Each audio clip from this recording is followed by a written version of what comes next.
Hello, আসসালামু আলাইকুম সবাইকে। সবাই কেমন আছেন? আশা করছি ভালো। আমরাও আলহামদুলিল্লাহ ভালো আছি।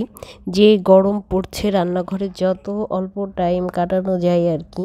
মানে গরমে মনে হয় যে ফ্যানের নিচে বসে থাকলেই ভালো। তারপরেও আজকে মনে হচ্ছে গরম অন্য দিনের তুলনায় কম। তো আমার আজকে রান্নার ঝামেলা একেবারেই কম। তো একদম শর্টকাট রান্না করা যায় এরকম একটা রান্না করতে রান্নাঘরে চলে আসছি। পটল, আলু একটু বড় বড় করে কেটে, মসুরের ডাল, তারপরে ওর মধ্যে দিয়ে দিলাম ফ্রিজে আগের বছরের কেটে রাখা আম। এখন তো হচ্ছে আমের দাম অনেক, তো এই জন্য এখনও আমি কাঁচা আম কিনি নাই। এটা আগের বছরের আম, ফ্রোজেন করা ছিল। ওই আম দিয়ে দিলাম, তার মধ্যে দিয়ে দিয়েছি কাঁচামরিচ, পেঁয়াজ, মরিচের গুঁড়া, হলুদের গুঁড়া, সরিষার তেল দিয়ে এখন একটু ভালো করে মেখে একটু পানি দিয়ে হচ্ছে প্রেশার কুকারে আমি 2টা সিটি দিয়ে নিব প্রেশার কুকারে, তাইলে এটা সিদ্ধ হয়ে আসবে।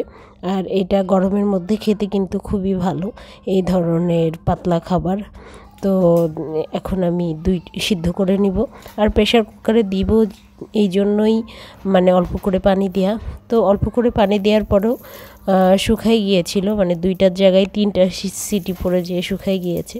তো আমি এখন অল্প একটু তেলের মধ্যে, যেহেতু তেল দিয়েছি, অল্প একটু তেলের মধ্যে রসুন আর জিরা একটু ভেজে নিয়ে এটার ভিতরে দিয়ে দেবো। ব্যাস, এই রান্নাটা হয়ে যাবে।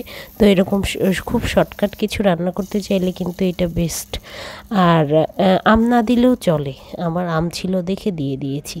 তো যেহেতু রান্নাবান্নার ঝামেলা কম, তো আমার বাসার সৌন্দর্য যারা বাড়ায়, আমার মনকে ভালো রাখে, তাদেরকে একটু যত্ন নিতে চলে আসলাম। বিশেষ করে ইনডোর প্ল্যান্টগুলার কিন্তু অন্যভাবে যত্ন নিতে হয়। ইনডোর প্ল্যান্ট যেরকম ঘরে রাখলে খুব সুন্দর লাগে, সেরকম এদের যত্নও কিন্তু একটু অন্যরকম। যেরকম এদের পাতা মুছে দেয়া, বাইরের গাছের কিন্তু পাতা টাতা মুছে দেয়া লাগে না, কিন্তু ইনডোর প্ল্যান্টের পাতা মুছে দিলে দেখা যায় যে গাছটা খুব সুন্দর লাগে দেখতে, আবার সুন্দরও থাকে। এই যে আরেকটা আমার, এটা অবশ্য এটার মানে কোনো এটার পিছনে কষ্টই করা লাগে না। 15 দিন পর পর একদিন পানি দিতে হয়। জিজি প্ল্যান্ট, এটা ঘরেই থাকে, মানে দিনের বেলা আলো জ্বালাতে হয় না, এরকম ঘরে রেখে দিলেই এটা থাকে, খুব ভালোভাবে থাকে আর কি। তবে এটা খুবই আস্তে আস্তে বড় হয়। তবে এই গাছে 15 দিন পর পর পানি দিলেও, যেদিন মানে পানি দিতে হবে একেবারে অনেক বেশি করে গোসল করাই দিতে হবে আর কি। একদম মানে অনেক বেশি করে পানি দিয়ে এই গাছটা সুন্দর করে ধুয়ে তারপরে অনেক বেশি করে পানি দিতে হবে। তো 15 দিন পর পর এই গাছে আমি পানি দিই। প্রায় 1-1.5 বছর হয়ে গেছে নিয়ে আসছি। এই ছোট পাতাটা এখানে আমি নিয়ে আসার পরে হয়েছে, আর বড়টা আগে থেকেই ছিল। তো দেখা যাক কতদিন সুন্দর থাকে। এটাকে আবার গোসল দেওয়ানোর পরে সুন্দর করে এর পাতাগুলো মুছে দিতে হয়, দিলে একদম চকচক করে দেখতে, খুবই ভালো, মানে ভালো আছে। এ পর্যন্ত যত গাছ এনেছি সবগুলার থেকে এটার পিছনে সময় কম দিতে হয়। তো এটাকেও একটু গোসল করায় নিলাম। যাই হোক, তো দুপুরে যেহেতু শর্টকাট রান্না ছিল, আর এই গরমের মধ্যে কিন্তু পান্তা ভাত খেতে খুবই ভালো লাগে। তো মাঝে মধ্যেই আমাদের দুপুরে একটু পান্তা ভাত খাওয়া হয়।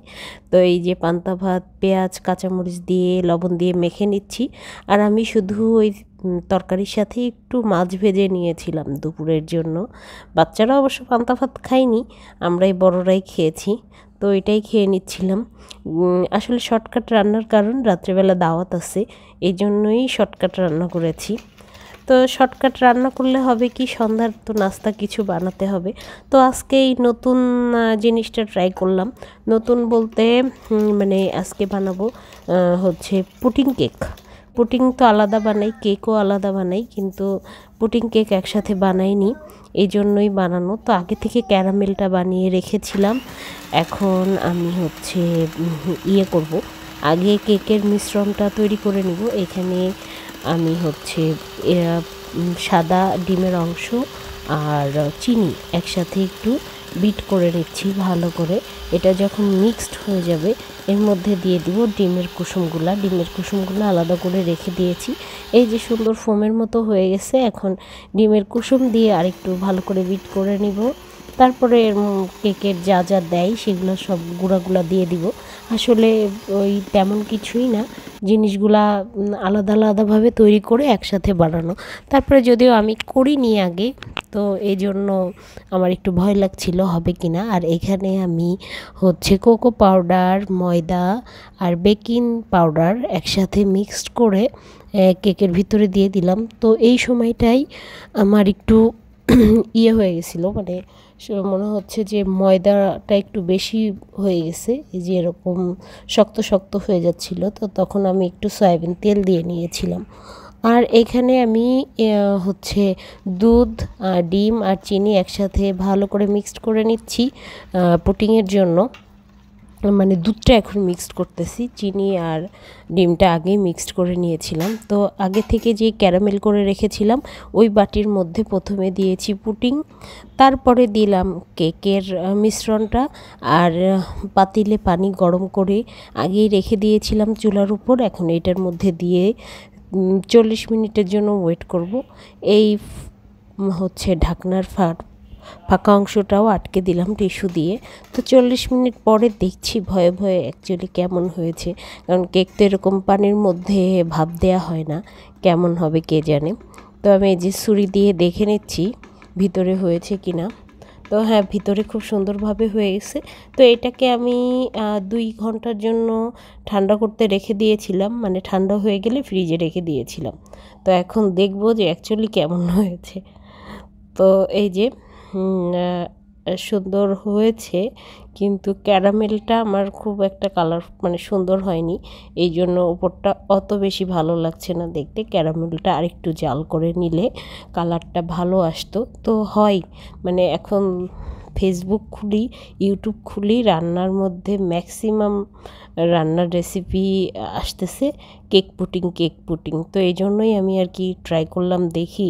আমার দুই বাচ্চার 2 রকম পছন্দ, বড়টা কেক পছন্দ করে, মেজোটা আবার পুডিং পছন্দ করে, আর দোহা এটার কিছুই পছন্দ করে না। ওর খাওয়ার মানে টেস্ট চেঞ্জ হইতে থাকে। তো আমার মেয়ের পছন্দ, ওকে বলছিলাম এটাই নাস্তা, তো খুব খুশি। আর এই যে রেডি হয়ে চলে যাচ্ছি খালা শাশুড়ির বাসায় দাওয়াত খেতে। রাত্রে খালা শাশুড়ির বাসায় দাওয়াত ছিল, তো দাওয়াতে আসছি। তো খালা তো অনেক কিছু রান্না করেছে, আর গরম কম হয় মানে স্বস্তি আর কি। তো এখানেই আজ শেষ করছি।